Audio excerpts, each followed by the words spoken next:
Yes, Assalamualaikum warahmatullahi wabarakatuh. Pada pertemuan kali ini kita akan berdiskusi terkait pengujian hipotesis komparatif K-sampel independen. Nah, sebelumnya kita telah membahas terkait ini, komparatif 2 sampel lebih yang related. Jadi sampel itu satu sampel cuma ada beberapa kelompok, ataukah satu sampel ada beberapa perlakuan. Nah, itu namanya related ini. Yang sebelumnya kita bahas adalah Cochrane sama Friedman. Untuk pertemuan kali ini kita akan berdiskusi terkait independen, artinya sampel itu tidak berpasangan. Kalau yang ini sampel berpasangan, kalau yang ini sampel tidak berpasangan. Nanti ada Chi-square, kemudian median extension, kemudian Kruskal-Wallis ini. Nah, untuk pertama di part 1 ini kita akan membahas terkait Chi-square untuk K-sampel. Jadi kita pengen melihat adakah perbedaan dari beberapa sampel, misalkan banyak nih, lebih dari 2, jadi 3, 4, 5, atau lebih 5 sampel misalkan, yang pengen kita lihat perbandingannya, apakah ada perbedaan atau tidak. Nah, itu menggunakan Chi-square ini.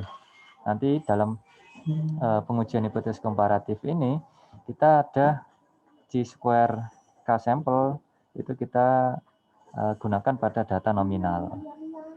Kemudian ada median, extension, dan Kruskal-Wallis ini pada data ordinal.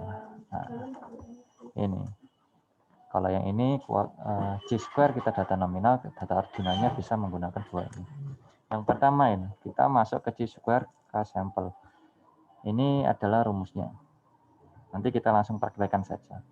Jadi ini Chi-square K-sampel digunakan untuk menguji hipotesis komparatif lebih dari 2 sampel, yang mana datanya ini dia jenisnya adalah data diskrit atau nominal.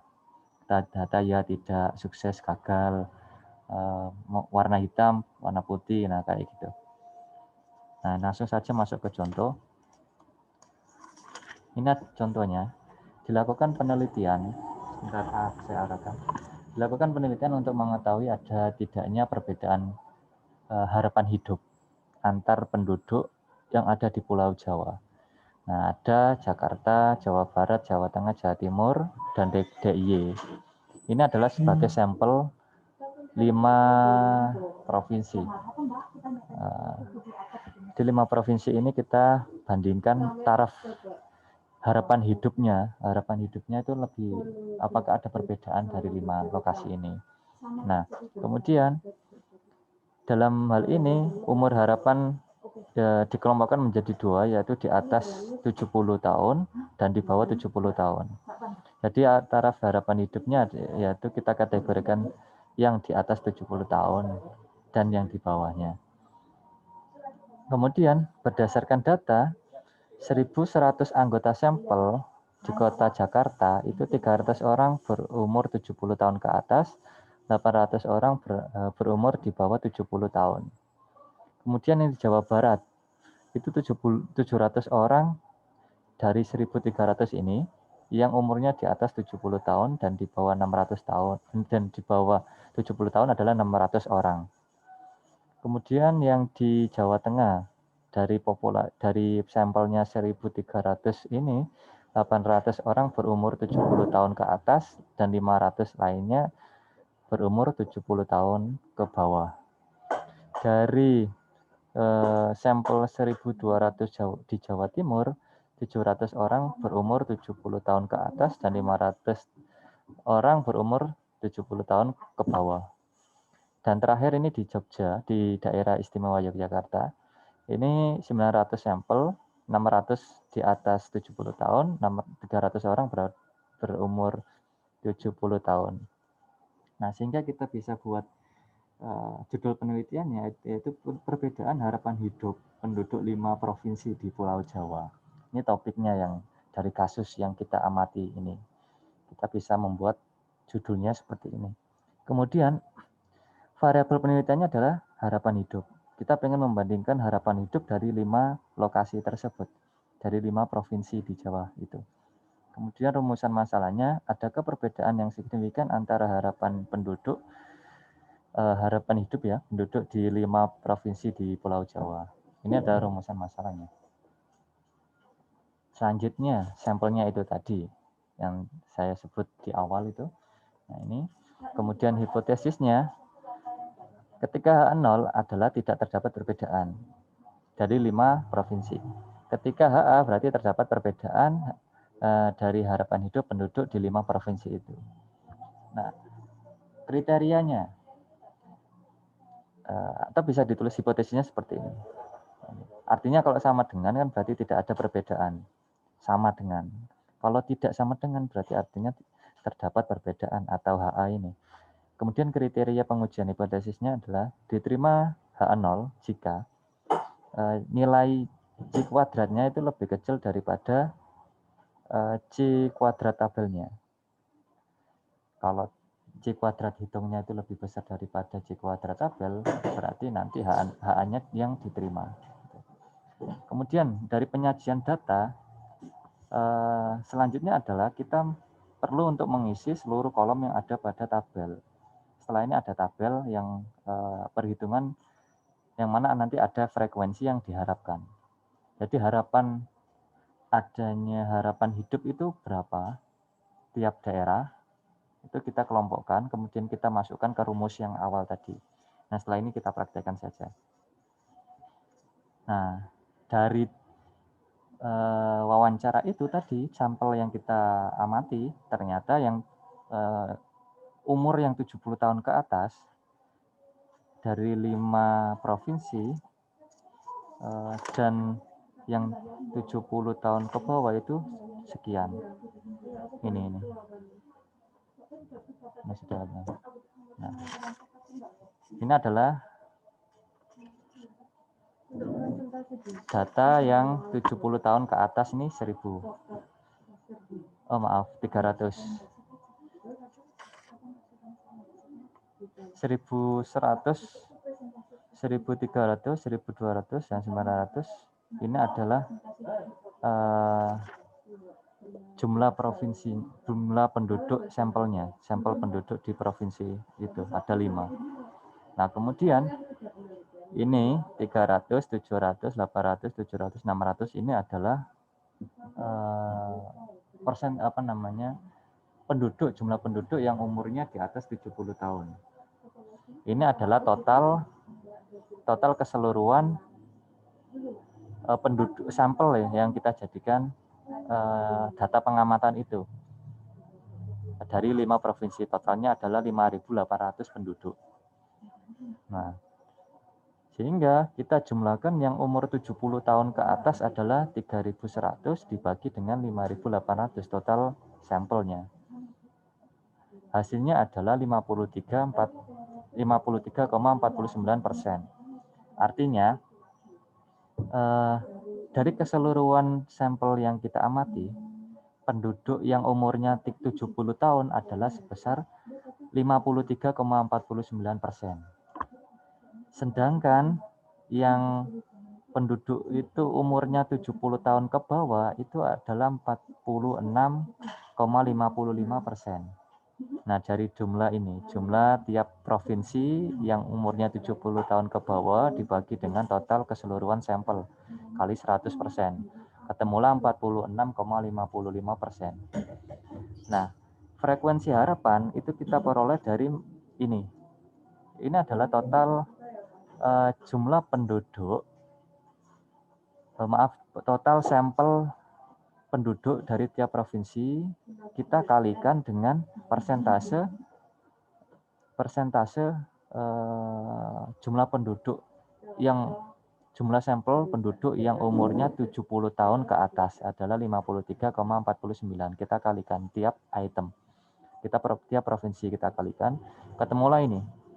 Ini adalah frekuensi yang diharapkan dari tiap provinsi yang umurnya 70 tahun. Ini. Kemudian yang di bawah 70 tahun adalah 46,55%. Nah, kita kalikan dengan masing-masing sampel di tiap provinsi yang umurnya adalah 70 tahun ke bawah. Kita kalikan keseluruhan jumlah sampel tiap-tiap provinsi. Ini sama. Ini sama ini sama. Cuman persentasenya yang berbeda. Persentase ini yang 70 tahun ke atas, ini persentase yang 70 tahun ke bawah. Sehingga ketemulah ini. Setelah ketemu kita masukkan di tabelnya. Nah, tiap daerah dia ada 2 kategori, umur 70 tahun ke atas dan umur 70 tahun ke bawah. Ini tiap frekuensinya. Yang di Jakarta 300, yang 70 tahun ke atas, yang 70 tahun ke bawah adalah 800, dan seterusnya, ini sama. Kemudian ini adalah frekuensi yang diharapkan. Kita masukkan ini. Di Jakarta sekian, yang 70 tahun ke atas, yang 70 tahun ke bawah di Jakarta ini. Nah, kita masukkan semua juga sama, kita masukkan. Kemudian FO frekuensi kenyataannya itu sekian, sama frekuensi yang diharapkan itu sekian. Kemudian dikurangkan ini 300 kurangi ini hasilnya minus ini dan seterusnya, sama juga, semua juga sama dikurangkan ini, ketemulah ini. Setelah itu dikuadratkan, ini dikali 287,95 dikali 287,95 ini dikuadratkan, hasilnya ini 82.915. Semua item sama dikuadratkan. Setelah dikuadratkan, maka ini dibagi dengan frekuensi yang diharapkan ini. Ketemulah ini 141,0,2 untuk yang Jakarta yang umurnya 70 tahun ke atas dan seterusnya. Ini juga sama, dikuadratkan kemudian dibagi dengan frekuensi yang diharapkan. Nah, ini rumusnya. Per provinsi, per kategori juga dihitung seluruhnya, kemudian kita jumlahkan keseluruhan. Jumlahnya adalah ini. 411,9. Ini adalah nilai C kuadrat hitung atau C square hitung. Ini kalau secara manualnya seperti ini. Kalau teman-teman di praktikum pakai SPSS enak, tinggal klik aja terus kita lihat C hitung kita bandingkan dengan C kuadratnya. C kuadrat hitung dengan C kuadrat tabelnya. Atau kita bisa melihat di signifikansinya kalau di SPSS. Kalau yang ini kita harus membandingkan C kuadrat hitungnya dengan C kuadrat tabel. Nah, ini adalah C kuadrat hitung. Kemudian kita perlu melihat C kuadrat tabelnya. Diklik aja di Google, dicari C kuadrat tabel, nanti keluar tabelnya itu. Kalau di buku ini ada di lampiran belakang. Nah, cara melihat C kuadrat tabelnya, kita bisa melihatnya ini dari membandingkan degree of freedom-nya atau derajat kebebasannya ini dengan melihat juga taraf kesalahannya. Taraf kesalahan yang kita tetapkan ini misalkan 5%. Kemudian derajat kebebasannya adalah S adalah kelompok sampel. Sampel yang kita amati adalah 5 provinsi, berarti ini 5 dikurangi 1. Kemudian K dikali K min 1. K-nya adalah kategori, ya kategorinya. Nah, kategorinya kan ada ini 70 tahun ke atas sama 70 tahun ke bawah. Sehingga ada 2 kategori. Kita masukkan di sini 2. 5 min 1, 5 dikalikan dengan 2 min 1, 1. 5 min 1, 4 dikalikan dengan 1, jadinya hasilnya 4. Kemudian setelah kita memperoleh hasilnya DK-nya 4, kemudian taraf kesalahan 5%, maka kita bisa melihat tabelnya, C kuadratnya. Nah, ini. C kuadratnya kita pakai taraf kesalahan 5%, kemudian DK-nya atau DF-nya adalah 4, sehingga bisa kita tarik di sini adalah 9,488. Ini adalah C kuadrat tabelnya. Ini tabel nih, ini keliru bukunya nih. Ini tabel. Nah, yang hitungnya adalah yang ini. C kuadrat dihitungnya adalah 411. Kalau kita bandingkan, ya jauh lebih besar C kuadrat dihitungnya daripada C kuadrat tabel. Nah, C kuadrat tabelnya itu cuma 9,48. Kalau C kuadrat hitungnya 411. Jadi kalau dibandingkan lebih besar C kuadrat hitungnya, sehingga disimpulkan bahwasanya kriterianya maka H0 ditolak karena C kuadrat hitungnya lebih besar daripada C kuadrat tabel. H0 ditolak dan HA diterima. Kesimpulannya, terdapat perbedaan yang signifikan antara harapan hidup penduduk di 5 provinsi yang ada di Pulau Jawa. Jadi, berdasarkan data itu tadi, harapan penduduk DKI mempunyai harapan hidup yang paling rendah karena umurnya 70 tahun ke atas, jumlahnya lebih kecil dari umur yang 70 tahun ke bawah. Karena ini signifikan, artinya ada perbedaan taraf hidup di tiap-tiap daerah, maka bisa kita lihat, oh kalau Jawa Barat lebih besar yang 70 tahun ke atas, Jawa Tengah juga, Jawa Timur juga, DIY juga. Nah, berarti kita simpulkan DKI Jakarta sendiri ini tingkat taraf hidupnya kecil karena yang 800 yang lebih besar ini 70 tahun ke bawah. Nah, ini hanya contoh data saja. Itu kesimpulannya, sarannya penduduk DKI Jakarta perlu ditingkatkan derajat kesehatannya. Nah, mungkin bisa dari derajat kesehatan, derajat kebahagiaan, atau derajat keamanan. Nah, itu perlu kita tingkatkan di Jakarta. Itu nanti saya lanjutkan di part berikutnya. Tes, saya lanjutkan. Ini contoh yang kedua. Ini contohnya ada banyak kategori. Jadi ini ada 2 sampel. Akan dilakukan penelitian mengenai adakah perbedaan kelompok pegawai negeri sama swasta. Nah, untuk menjawab pertanyaan tersebut, dia ada 2 sampel secara random ini dari PNS ini, pegawai negeri. 1.500 orang, 700 orang menyatakan bahwa pertimbangan memilih rumah sakit adalah karena dokter yang lengkap dan terampil. 500 orang memilih karena peralatan kedokteran yang lengkap. 300 orang karena memilih biaya yang murah. Itu yang PNS. Yang pegawai swasta, dari 800 orang, 400 orang menyatakan bahwa pertimbangan utama memilih rumah sakit adalah karena adanya dokter yang lengkap dan terampil.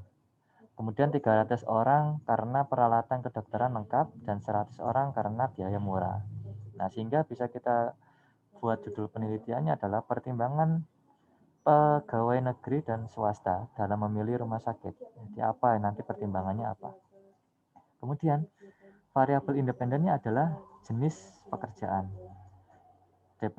Variabel dependennya yang dipengaruhi adalah rumah sakit ini. Apakah jenis pekerjaan, entah ada 2 sampel yaitu pegawai negeri dan pegawai swasta, itu berpengaruh terkait memilih rumah sakit. Nah, itu. Nah, rumusan masalahnya, adakah perbedaan dalam memberi pertimbangan antara pegawai negeri dan swasta dalam memilih rumah sakit? Nah, selanjutnya, ini sampel penelitiannya adalah 1.500 pegawai negeri dan 800 orang pegawai swasta. Hipotesisnya H0 yaitu tidak terdapat perbedaan, yang HA terdapat perbedaan. Kriteria pengujian hipotesisnya adalah H0 diterima jika C kuadrat hitungnya itu lebih kecil daripada C kuadrat tabel, sama seperti sebelumnya. Nah, ketika H0 ditolak, bila harga C kuadrat hitungnya lebih besar, maka C kuadrat tabelnya, maka ini ditolak H0-nya. Saya lanjutkan. Ini penyajian datanya. Ini sama dengan kasus yang pertama tadi, cuma ini berbeda kategorinya, ini lebih banyak. Kalau tadi itu kelompok yang kita amati itu banyak, 5, tapi kategorinya 2. Kalau ini dibalik, kelompok sampelnya adalah 2, namun kategorinya banyak, ini 5. 1, 2, 3, 4, 5. 1, 2, 3 ini, 3. Nah, selanjutnya, karena titik 3 kategori, maka ini kategori yang pertama ini, yaitu pada pemilihan dokter yang lengkap dan terampil, itu ada 700 yang memilih dari kalangan pegawai negeri, yang 400 adalah dari kalangan pegawai swasta. Dibagi dengan total sampel. Total sampelnya adalah 1.500 ditambah dengan berapa ini? 800. Hasilnya adalah ini. Ini keseluruhan sampel. Dikali dengan 100%, hasilnya ketemulah 47. 47 yang memilih karena peralatan, karena dokter yang lengkap dan terampil. Kemudian yang memilih rumah sakit berdasarkan peralatan dokter yang lengkap itu adalah 34,78%. Ini sama, ngitungnya juga sama dengan yang sebelumnya ini. Kemudian yang memilih biaya murah itu sejumlah 17,39%. Nah, dari persentase ini barulah kita kalikan dengan total masing-masing kelompok sampelnya. Kalau PNS kita kalikan ini, PNS kali 47,83%, ketemulah 717,45. Yang pegawai swasta 47,83% dikali dengan 800 pegawai swasta, ketemulah hasilnya ini. Ini juga sama, PNS sendiri dihitung, kemudian pegawai swasta sendiri juga dihitung, pegawai negeri sendiri dihitung, juga pegawai swasta juga dihitung. Ketemulah ini, hasilnya di tabel ini. Dari dua kelompok ini ada 3 kategori. 1,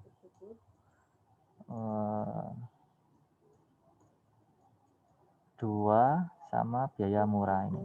Ada 3 kategori.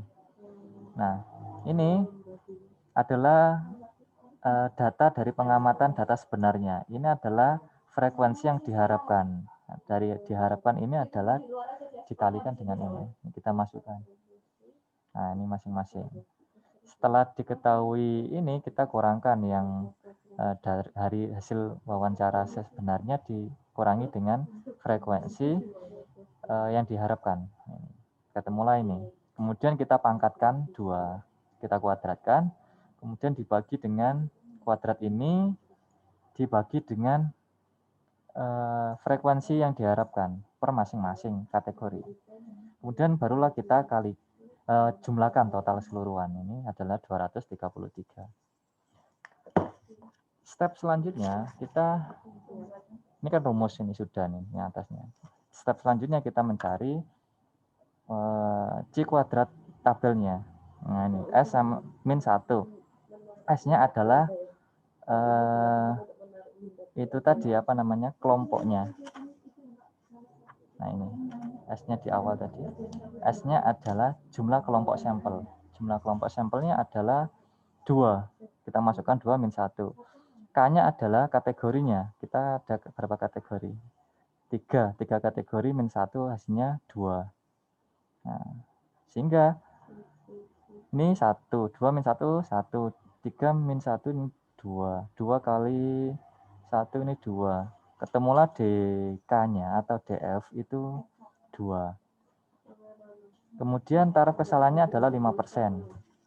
Maka 5% dari 2 ini hasilnya adalah 5,991.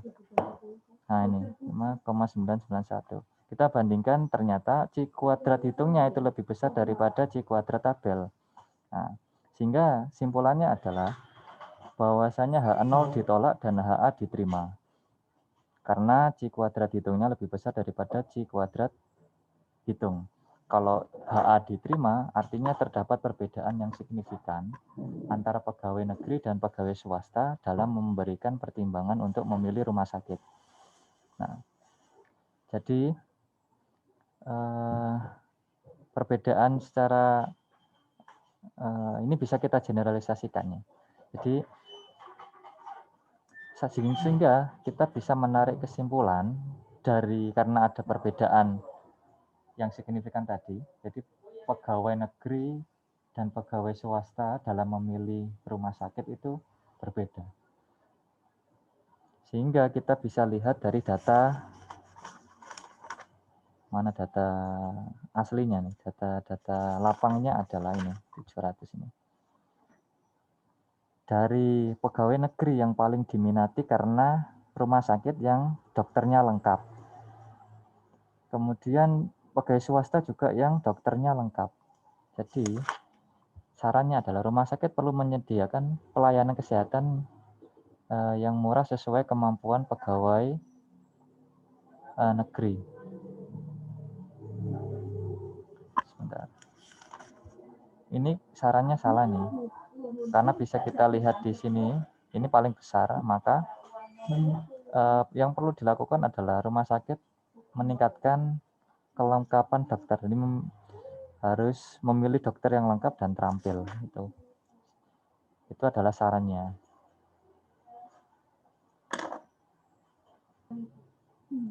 Itu sekian dari saya akhiri. Yang median extension ini, perluasan median, akan saya sampaikan di part berikutnya. Terima kasih, saya akhiri. Wassalamualaikum warahmatullahi wabarakatuh.